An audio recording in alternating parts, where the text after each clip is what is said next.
Hello friends, नमस्कार। मैं हूं आपका दोस्त मुकेश और आप देख रहे हैं पाई एजुकेशन। तो दोस्तों, इस वीडियो के माध्यम से मैं आपको आज की कई महत्वपूर्ण सूचनाएं, जैसा कि आप सामने थंबनेल में देख ही रहे हैं, प्रोवाइड कराने के लिए जा रहा हूं। ईडब्ल्यूएस प्रकरण में हाईकोर्ट का बड़ा फैसला आया है। आप जानते हैं कई सारे राज्य ऐसे हैं जिन राज्यों में आरक्षण की जो नियमावलियाँ हैं उनका प्रॉपर वे में फॉलो नहीं किया जाता है। उनमें से ईडब्ल्यूएस आरक्षण भी है। कई बार ऐसा भी होता है, कुछ राज्य सरकारें ओबीसी एससी आरक्षण को लेकर हीला हवाली कर देती हैं, कुछ राज्य सरकारें ईडब्ल्यूएस को भी लेकर। तो ये प्रकरण भी हाईकोर्ट में गया है, जिसको लेकर हाईकोर्ट ने बड़ा फैसला लिया है। और कितना स्पीड से ये फैसला आया है, इसी प्रकरण में अगर देखें तो 69 शिक्षक भर्ती प्रकरण है। 69 शिक्षक भर्ती प्रकरण की सुनवाई पिछले कितने सालों से गतिमान है, लेकिन हो ही नहीं पा रही है प्रॉपर वे में।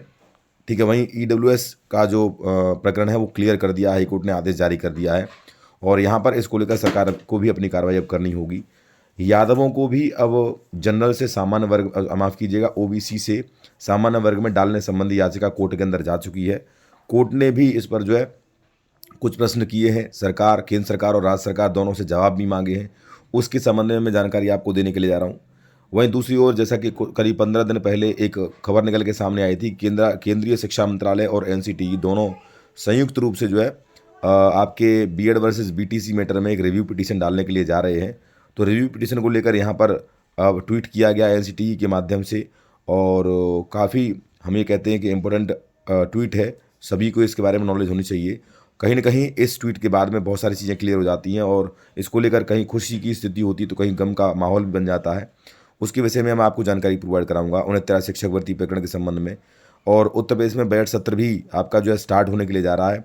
उत्तर प्रदेश के इस बजट को अगर देखा जाए तो उम्मीद है कि आने वाले वक्त में आपको जो है जितने डिपार्टमेंट हैं वहाँ पर जो भर्तियाँ होनी है उनके लिए कुछ बजट प्रस्तावित हो सकता है। अगर हम बेसिक शिक्षा विभाग की बात कर लेते हैं तो विद्यालयों के प्रॉपर संचालन के लिए, नए विद्यालय ओपन करने के लिए और विद्यालयों में भर्ती करने संबंधी भी यहाँ पर बजट जो है प्रस्तावित हो सकता है। अन्य चीज़ों के लिए भी बजट प्रस्तावित हो सकता है, तो उसके विषय में आपको जानकारी दी जाएगी।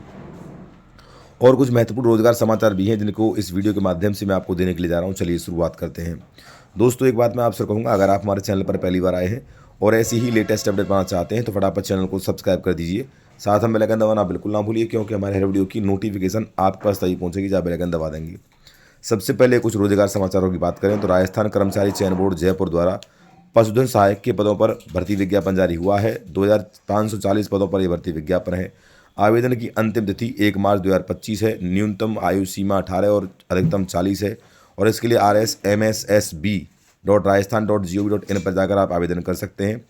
उत्तर प्रदेश राज्य सेतु निगम द्वारा भी 50 पदों पर, राजस्थान लोक सेवा आयोग द्वारा 12 पदों पर, सेंट्रल बैंक ऑफ इंडिया द्वारा 1000 पदों पर भी भर्ती विज्ञापन जारी किए गए हैं। उसके लिए फुली डिटेल भी आपको दे रखी है, अगर आप चाहें तो स्क्रीनशॉट के माध्यम से आपको जानकारी मिल जाएगी। अब ये है आज की महत्वपूर्ण अपडेट। बजट सत्र कल से प्रारंभ हो रहा है उत्तर प्रदेश में, और इसके लिए आज से सर्वदलीय बैठक जो प्रस्तावित है, सर्वदलीय बैठक का आयोजन इसलिए होता है ताकि जो अपोजिट दल है उनकी जो भी प्रश्न है उनके बारे में सरकार को जानकारी मिल सके और उसके आधार पर जवाब तैयार किए जा सकें। ठीक है, और जवाब कहीं ना कहीं वही है।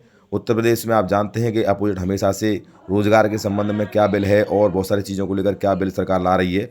ठीक है, तो उसको विषय में आज जो चर्चा की जाएगी। कल से सरकार क्या करती है, किस डिपार्टमेंट को, किस विभाग को और किसको क्या देती है, वो जानकारी आपको कल मिल जाएगी। नेक्स्ट बड़ी अपडेट निकल के सामने आ रही है। ईडब्ल्यूएस प्रकरण को लेकर बड़ी यहाँ पर राहत जो है कोर्ट ने सरकार को दी है।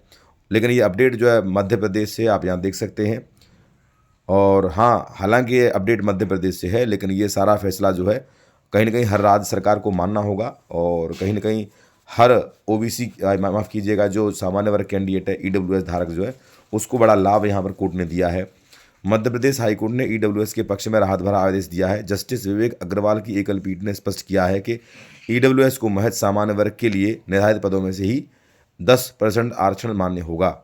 यानी कि जो ओबीसी 27% है, एससी जितने भी परसेंट है, ठीक है, और एसटी जितने परसेंट है, उससे अलग जो है जो सामान्य वर्ग के पद होते हैं, ठीक है, जिसमें किसी का कोई पद आरक्षित नहीं होता है, ठीक है, उसमें से जो है 10% जो है ईडब्ल्यूएस दिया जाएगा। ऐसा नहीं है कि 10% अलग से अतिरिक्त रूप से दिया जाएगा। तो यहाँ पर बड़ी अपडेट है। और उसके बाद में जो बाकी पद बचे होंगे उसके लिए, उसमें जो है यूआर कैंडिडेट जाएंगे। तो यहाँ पर जो है छात्रों को बहुत बड़ी राहत, सरकार को बहुत बड़ी राहत कोर्ट ने दी है। बाकी एक तरफ अगर हम बात कर ले तो 69 शिक्षक भर्ती प्रकरण की, तो आप जानते हैं 69 शिक्षक भर्ती प्रकरण में करीब 3 साल का वक्त बीत चुका है। हाई कोर्ट में सुनवाई आप जानते हैं किस प्रकार से हुई, सिंगल बेंच डबल बेंच में कितना मशक्कत करनी पड़ी तब जाकर सुनवाई आपको देखने को मिली। सुप्रीम कोर्ट में प्रकरण लगा हुआ है, कई डेटें मिल चुकी हैं और 18 तारीख की फिर से डेट है। और इसको लेकर अगर हम देखें तो प्रॉपर में सुनवाई होगी कि नहीं हुई कुछ कहा नहीं जा सकता है, क्योंकि पहले भी प्रयास किया गया है, डेट को मेंशन भी करवाया गया, केस को मेंशन करवाया गया, लेकिन इसके बावजूद भी प्रॉपर में सुनवाई नहीं हुई। माननीय जज महोदय ने भी इस प्रकरण को नहीं सुना।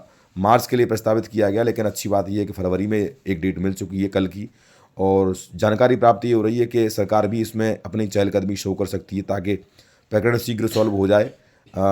और संभावना है कि इसको लेकर आज मैटर ब्रीफ कराया जा सकता है सरकार की ओर से और सभी बाकी जो कैंडिडेट हैं उनकी ओर से, अगर यहाँ सरकार जो है या अधिकार छात्र जो है इस प्रकरण को सॉल्व कराना चाहते हैं तो, क्योंकि कहीं न कहीं जिम्मेदारी सबकी है। जो भी इस प्रकरण को सॉल्व कराना चाहते हैं जिम्मेदारी से उनको कहीं न कहीं मामला ब्रीफ कराना भी चाहिए। और अपने जो सीनियर अधिवक्ता जो पिछली बार नहीं पहुंच पाए थे, अगर पिछली बार सीनियर अधिवक्ता होते और मजबूती से पक्ष रखने का प्रयास किया था, प्रेशराइज किया था, तो शायद प्रकरण आपका पिछली डेट में सुनाया जा सकता था, लेकिन ऐसा नहीं हुआ। लेकिन इस बार उम्मीद है कि सरकार की तरफ से सीनियर अधिवक्ता मौजूद रह सकते हैं और ओबीसी एससी कैंडिडेट जो भी जिस प्रकार का मैटर लेके चल रहे हैं, सामान्य वर्ग कैंडिडेट जो भी अपना मैटर लेके चल रहे हैं, उनकी तरफ से भी सीनियर अधिवक्ता आज जो है कल प्रेजेंट रह सकते हैं। और ऐसा होता है तो बहुत कुछ सकारात्मक आपको देखने को मिल सकता है। बाकी देखना ये होगा, क्योंकि हर बार डेट मिलती है और हर बार जो है उम्मीद भी होती है कि शायद कुछ निकल के सामने आएगा, ठीक है, लेकिन ऐसा कुछ होता नहीं है। बाकी हम सबके लिए बेस्ट ऑफ लक ही कहेंगे, क्योंकि जब तक प्रॉपर सुनवाई होगी नहीं तब तक कोई आउटपुट इसका निकल के आएगा नहीं। और उम्मीद यही करेंगे कि आपका प्रकरण सुना जाए और इसके लिए हमारा भी जो प्रयास होगा, ठीक है, जहाँ से भी जैसे भी वो भी प्रयास हम करेंगे। अब ये है वो ट्वीट जिसकी हम बात यहाँ पर कर रहे हैं। National council for teacher education यानी एनसीटी द्वारा ये ट्वीट किया गया है। यहाँ पर आप देख सकते हैं, NCT has been decided not to put any review petition against the order given by honourable Supreme Court. This will be followed by all the schools by as it is, ठीक है। और ये 11 फरवरी का ट्वीट है। लेकिन मैं आपको बताना चाहूँगा दोस्तों, अभी तक की अगर बात कर लेता हूँ तो मुझे ये ट्वीट जो है एनसीटी की जो ऑफिशियल ट्विटर हैंडल अकाउंट है या आपका जो भी अकाउंट है एनसीटी का, ठीक है, वहाँ हमें ऑफिशियली नहीं दिखाई दिया है। तो ऐसा लग रहा है कि शायद ये एडिटिव हो सकता है या फिर फेक हो सकता है। लेकिन अभी तक की सूचना हमें जिस प्रकार से फिजिकली मिल रही है, एनसीटी वास्तव में अभी फ़िलहाल में किसी प्रकार का विचार जो है रिव्यू पिटिशन के लिए कर भी नहीं रहा है। हालांकि 15-16 दिन पहले हमने आपको जानकारी प्रोवाइड कराई थी, वो हमने खुद जो है जानकारी प्रोवाइड कराई थी, जहाँ ये कहा गया था कि केंद्रीय शिक्षा मंत्रालय और एनसीटी दोनों मिलकर रिव्यू पिटिशन डाल सकते हैं। लेकिन इस ट्वीट से कि अगर ये फैक्ट ट्वीट है, ठीक है, आधिकारिक ट्वीट है, तो ऐसे में अगर ये देखा जाए तो यहाँ पर एनसीटी किसी प्रकार का कोई यहाँ पर जो है अगेंस्ट नहीं करने के लिए जा रही है सुप्रीम कोर्ट के आदेश का, या रिव्यू पिटिशन नहीं डालने के लिए जा रही है। यहाँ इतना ज़रूर जानकारी प्राप्त हुई है कि 1 ईयर का बीएड कोर्स आपको फिर से देखने को मिल सकता है, ठीक है। बाकी देखना ये होगा कि अगर ये आधिकारिक है तो क्या यहाँ पर जो बीएड धारक हैं उनको ऐसे ही रहना पड़ सकता है, यानी उनको जो है प्राथमिक से बाहर रहना पड़ सकता है, या फिर आफ्टर सम टाइम यहाँ पर जो एनसीटी और केंद्रीय शिक्षा मंत्रालय जो है वो मिलकर जो है संयुक्त रूप से रिव्यू पिटिशन डालता है। जो भी है पाई एजुकेशन के माध्यम से आपको जानकारी दी जाएगी। Thank you friends.